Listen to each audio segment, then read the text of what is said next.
Hello everyone, আসসালামু আলাইকুম। কেমন আছেন সবাই? সকালবেলা ফ্রেশ হয়ে চলে গেলাম গাছে পানি দিতে। গাছে পানি দেওয়া শেষ করে রুমে আসলাম। রুমে এসে এই যে রুম গোছানো শুরু করে দিলাম। ফার্নিচার মুছতেছি, ঘুষে ফার্নিচার মুছবো আমি। ফার্নিচার মোছা শেষ হলে আমি এই যে বিছানা গুছানোতে লেগে যাব।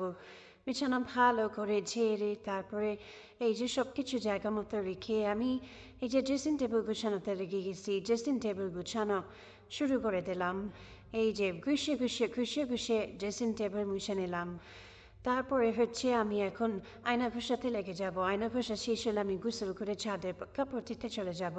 ছাদে কাপড় দেওয়া শেষ হলে আমি বাসায় এসে নামাজ পড়বো। নামাজ পড়েই হচ্ছে আমি এই যে খাবার খেতে বসে গেলাম। খাবার খাওয়া শেষ করে আমি চলে যাব ছাদে। ছাদে গিয়ে পাশের ছাদের আমি নজর দিতে গেলাম। তারপর এসে লেখালেখিতে বসে গেলাম। লেখা শেষ করে একটু পড়তেছিলাম। কিচিমিচি করে পড়ি। বিকেলবেলা নাস্তা না খেলে কি হয়, 2 মিনিট